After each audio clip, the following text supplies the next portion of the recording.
So you want to know how to walk your dog on a loose leash. So how to walk on a loose leash or stop leash pulling, either or. So this one's probably going to be one of the most common problems that most people have. So I was holding off on doing this one because I just haven't been able to do it because of my foot, but the foot's feeling better. And in actuality, probably gonna have to start over from scratch with my dogs because again, I haven't been able to walk them at all. So I thought this would be a great time, just kind of how everything intersected, to make this video at the same time of, you know, starting my dogs to start walking them again on the leash. Just like anything, walking your dog on a loose leash is a skill, okay? It requires reps, and practice. So whether if it's a puppy or brand new dog that you rescued or adopted, what have you, either one, this one would be a good time to actually introduce it.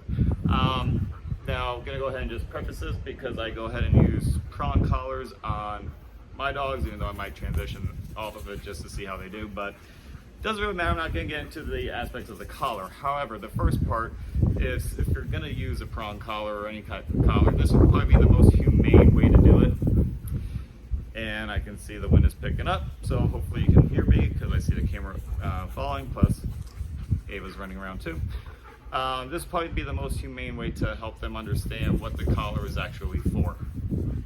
First part is just understanding the pressure of it. The last thing you want to do is just put your dog on a collar, start walking, and next thing you know, they start pulling and you're just yanking. Okay, that's no fun, that's not cool. This way, at least it'll be a little bit humane for them to understand what the collar's purpose is for, and that's just understanding what is good and what is bad.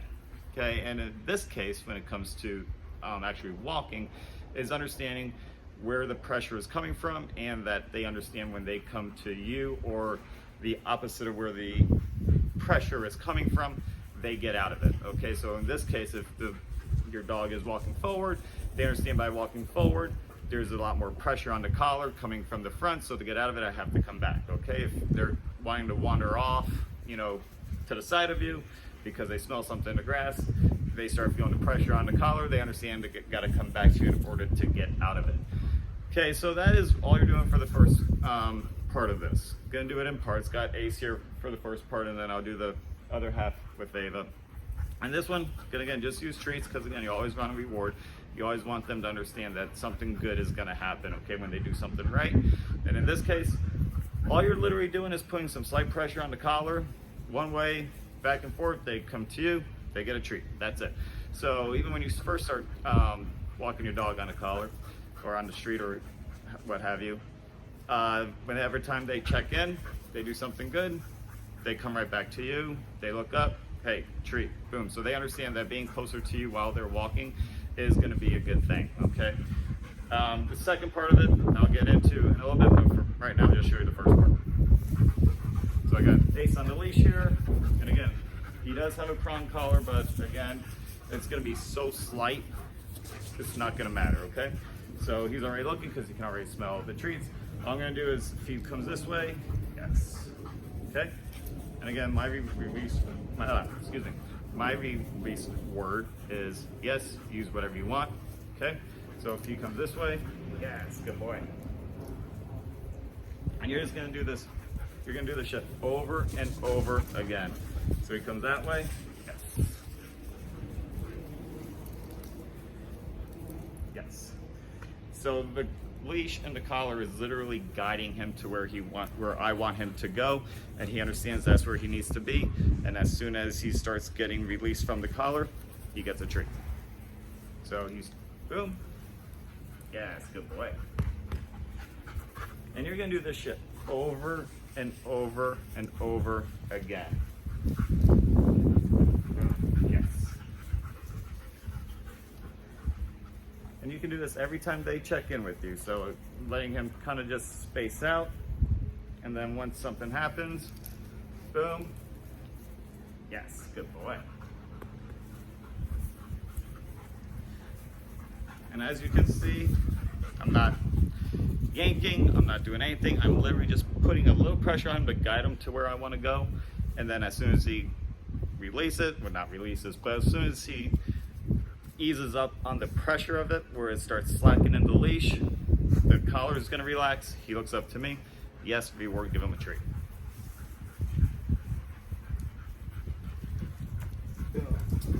Yes, good boy.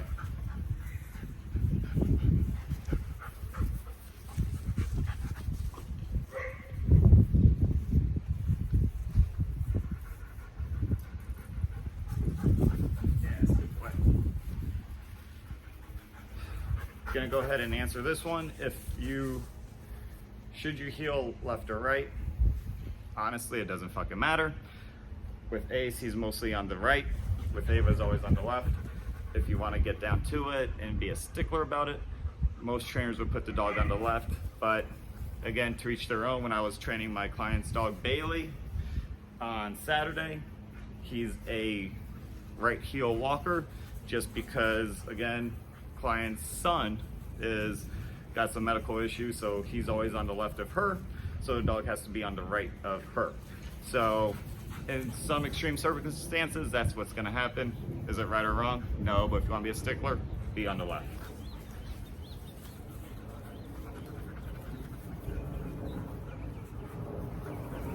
Yeah, that's a good boy. So after that, once the dog understands what the collar's purpose is for and being very humane about it, you're not being an asshole, you're not tugging. Now, I'm gonna go ahead and also say this, depending on where you're doing it, like if you're doing it in the backyard, if you're doing it in the house, if you're doing it in the front yard, if they're comfortable in those situations, I would start there before you go to a heavily distracted area. That's why I'm gonna wait to do Ava's part, where it's a little bit more distracting, where there are more scents and smells and sounds, so this way she could hopefully get distracted. I can show you how to do some minor corrections while they're trying to check out. Okay, but for this part, that's all you're doing. I'll go ahead and do the second part now, and again, this is where I was doing it with Bailey over the weekend. This will, if you haven't done a pivot move with your dog to help them have some rear end awareness, this will go ahead and help him with that, because actually Bailey was very awkward when walking on a leash, so he didn't really have any rear end awareness.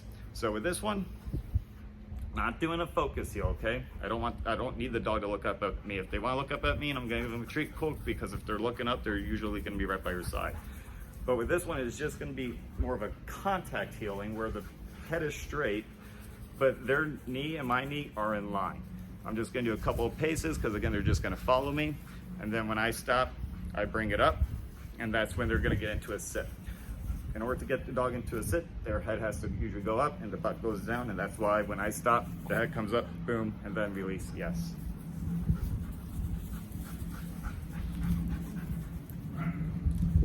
There's the contact heel, yes, yes, in line.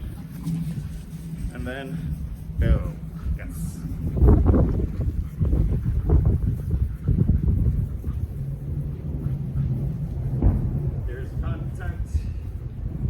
Straight, we're in line. I stop, hand comes up, head comes up, butt goes down, yes.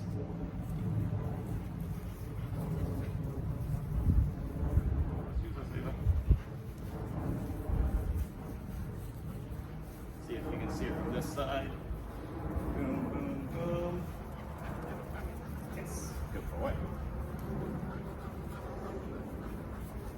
And again, the point of the collars is just using it for like hydraulics, okay? So the first half I was doing left, right, pulls, backs, things like that.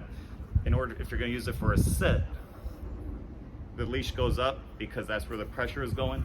So in order to get out of it, the pressure is going up this way, head has to go up this way in order to cause some more slack, and the butt has to go down. And that's all you're doing for the first half. You're literally using the leash and the collar, whatever collar you're using, as hydraulics, so to speak, in order to get the dog to do what you want. Okay? And this is where the rear end awareness comes from, because if you're doing a turn and an about turn, this is where, not picking on Bailey by any means, but just giving you an example, didn't know how to really pivot around his rear end. So if you're doing a sharp, in this case it'll be a sharp right, his rear end kept getting in his own way. So that's why I'm going to use a treat and do a pivot. Okay, normally you can do a pivot like when you're doing a focus heel, or just keeping that position and the dog goes around you. I've seen it and I've done it on not a paint can, but like a bowl or a brick or something like that. But honestly, just doing it more as like a position based, almost kind of like a focus heel position, but it's kind of different. I wouldn't say a turn and a pivot are two different things, but you can use it as the same principle for on the leash. So you're gonna put the contact heel and then make the turn. So this way they're gonna have to get their body out of the way, okay? So again, when you're doing, making turns around a tree, going around a corner, this way it's more seamless rather than being very awkward and clumsy for them.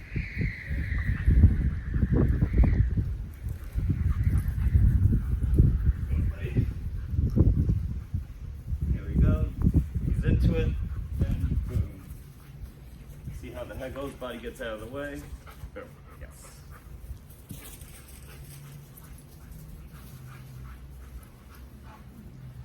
Do it again, head is straight. Sharp turns. Boom, boom. Do it on this side. Boom, boom. Yes, good boy.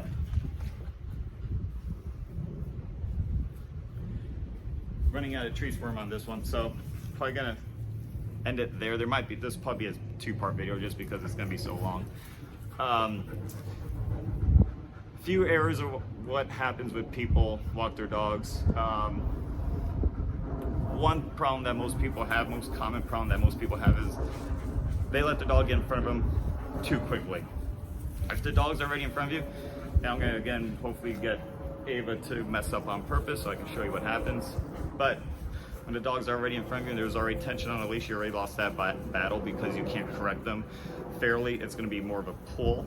Okay, so if you're one who naturally lets your dog immediately get in front of you, you're screwed. You're gonna have to do a quick U-turn and pop them really quickly. So when you start, do not let your dog in front of you immediately, because once they do, they've already won and then you're screwed out of that. So if they're gonna do that, start making a turn. Not gonna get into it in this video, so I'm just gonna do the Cliff Note version of this video. Do a quick U-turn to get them going away from you, so this way they get a pop on the collar. But in this case, if they're already doing that, go back to basics. Just go back to using a treat and luring. I would also invite you to start doing this in the middle of the street rather than on the sidewalk, because in the middle of the street, I actually prefer middle of the street because I actually did this, found it by accident. Because when I was walking my dogs in the very early morning or late night, I kept walking into spider webs and people's sprinklers were on. So this is why I was doing it in the middle of the street, but also there is less smells. So if you're just starting to teach your dog how to properly walk on a leash, do it where there's less distractions. That's why doing it in the middle of the street, there's not so many smells with, grass and trees and, squirrels and things of that nature. Other one is if you are a couple and the dog walks very well for one of you, but not the other one needs to tighten up on how they walk the dog, okay? So they're probably making a few more mistakes than the primarily person who is walking the dog. So whatever that may be, however it may look like, so if that means that person has to surf and scratch or just put a little bit more time into walking their dog, that's what's gonna happen. Because I've heard a lot of couples saying this dog walks very well for me, but not the other. The other one needs to get on their game and take the dog out more, so this way the dog walks comfortably with them. Okay, so that's how you would start. I would introduce loose leash walking to a dog. Just, use some treats. Understand, the dog needs to understand what the purpose of that collar and that leash is for, and that's just guiding them to where you want to go. And when they get to where you want them, they get a reward. Then get them into the position. So if you're making it very clean, knee to knee, and then just start guiding them again. And then when you want them to sit, you stop walking and they go into immediate sit. Just pick it up. You can pick up the leash, you can pick up the collar. So use it as hydraulics, but you don't need a lot of pressure. And then just give them the treat from there. And every time they are looking at you, just pay them. Okay, so when they're looking at you, again, chances are they're probably gonna be near you and it's reward time, okay? If they are getting slightly in front of you, like if it's a half of a body, I would let it go, okay? Most dogs with maturity will understand falling back will be okay. Especially like with Ace, the first couple of feet or yards, he may get a little bit in front just because he's excited, and then he just relaxes and falls into position. So if that's the case, just bear with the dog and just get comfortable walking, and just be patient. They'll fall back into position. So that's the first part. Work on it. Let me know how it works out. Talk to you next time. Done.